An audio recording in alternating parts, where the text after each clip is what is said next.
Assalamualaikum warahmatullahi wabarakatuh. Jumpa dengan Wira JK. Kali ini saya akan membahas tokoh reformasi Indonesia, yaitu Bapak Amin Rais. Amin Rais, beliau adalah seorang reformis yang disukai, diidolakan oleh masyarakat Indonesia kala itu. Beliau pernah menjabat sebagai ketua MPR. Sepak terjangnya di dunia politik memang diakui, namun yang tidak menguntungkan bagi beliau adalah wajah dan postur tubuhnya. Kenapa?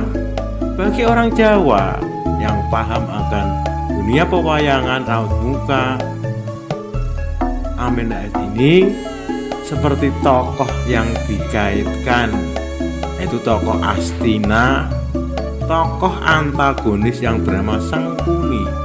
Jadi orang Jawa mengkaitkan hal tersebut. Sengkuni itu adalah tokoh antagonis, selintutan, pelintat-pelintut.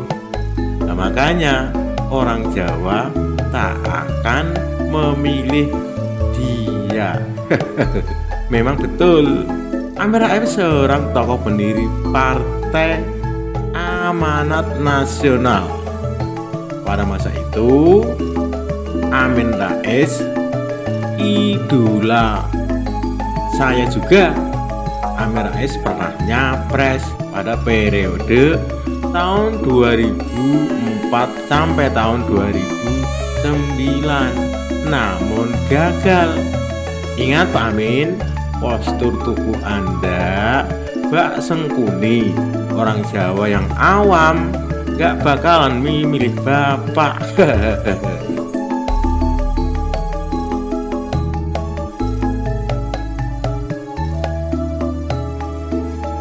Amin Rais. Amin Rais mantan ketua MPR periode 1999 sampai 2004. Namanya mulai mencuat kancah perpolitikan pada saat akhir pemerintahan Soeharto. Pada Pilpres 2004, Amin Rais yang berpasangan dengan Siswono Yudhoyono berada di urutan keempat dan tersingkir di putaran pertama. Ingat lomba tersingkir di putaran pertama. Amin Rais ini adalah seorang tokoh pendiri PAN atau Partai Amanat Nasional yang pernah nyapres.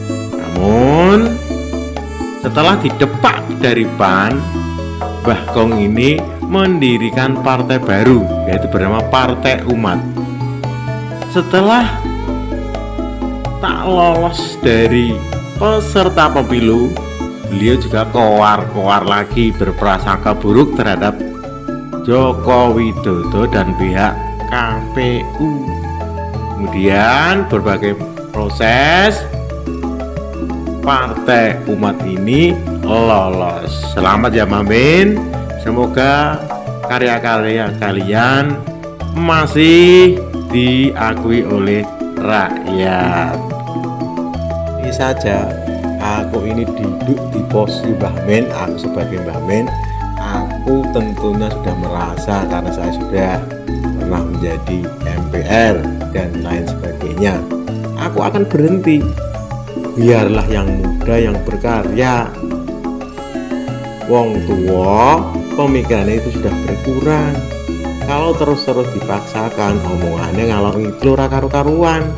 Sudahlah Mbak Amin, berhentilah, tidak usah terlalu memikirkan negara. Anda sudah tua. Orang masih ingat apa yang pernah dikatakan Mbah Amin Rais sebagai berikut. Polra Jawa Tengah jalan kaki dari Yogyakarta ke Jakarta untuk menggantikan Nazar Amin Rais. Karena memang sebelumnya Amin Rais ini pernah berjanji akan berjalan kaki dari Jogja ke Jakarta bila Joko Widodo terpilih kembali sebagai presiden. Lili Yuliantoro, pria asal Blora, Jawa Tengah, mengawali aksi jalan kaki dari Yogyakarta ke Jakarta di kawasan Tugu Palputih. Pria berusia 29 tahun ini berniat menggantikan nazar mantan Ketua Umum PAN, Amin Rais, yang akan berjalan kaki dari Jogja ke Jakarta apabila Joko Widodo terpilih lagi sebagai presiden. Dengan modal Rp50.000, Lili berharap aksi jalan kakinya bisa mengakhiri kontroversi yang berpotensi memecah belah persatuan bangsa. Terlebih belakangan ini, Amin Rais kerap dibuli masyarakat karena tidak juga memenuhi nazarnya. Daripada masyarakat sering dibuli masyarakat, lebih baik saya yang melaksanakan biar persatuan Indonesia tetap dijaga tanpa ada perbedaan. Lili menargetkan dalam waktu 22 hari bisa tiba di ibu kota.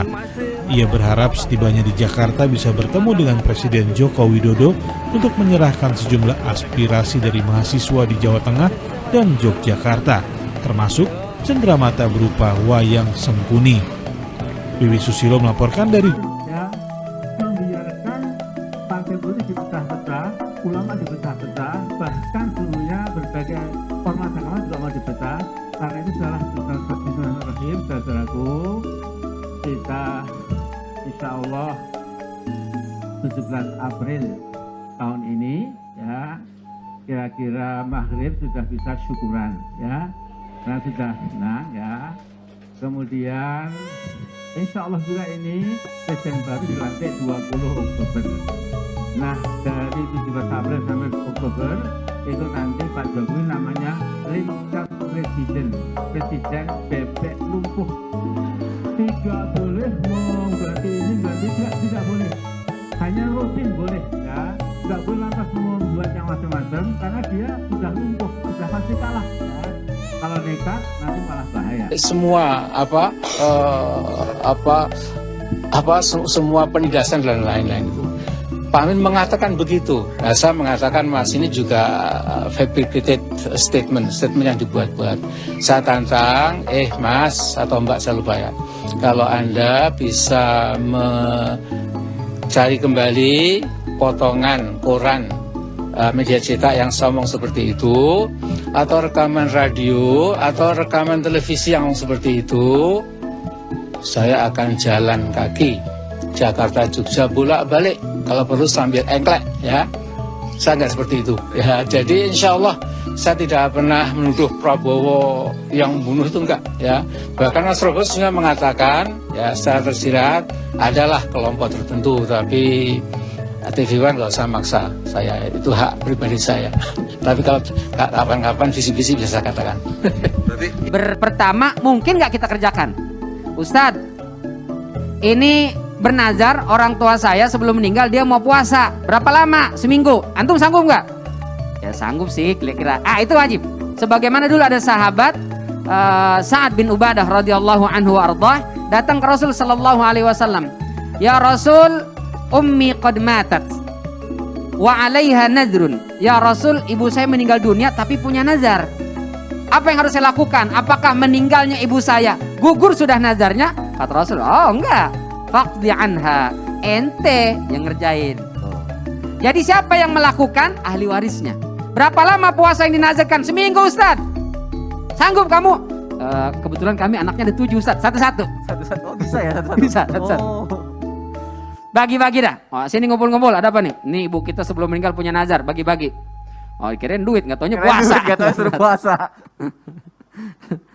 Tap, itu pertama. Kalau memungkinkan untuk dilakukan. Yang kedua, jika nazarnya sulit untuk dilakukan, misalnya orang tua kita bernazar, Ustadz, orang tua saya sudah menazar di tahun 2021 ini beliau berangkat haji, itu nazarnya. Ternyata selain COVID kami nggak sanggup, Ustadz, nggak punya uang untuk bayar, nggak ada. Apa yang mesti kami lakukan? Kata sebagian ulama, maka hendaknya ahli warisnya membayarkan kafarah. Apa kafarahnya?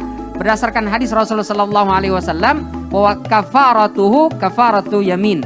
Kafarat untuk orang yang melanggar nazar atau tidak bisa memenuhi nazarnya sama seperti orang yang melanggar sumpahnya atau janjinya. Apa itu?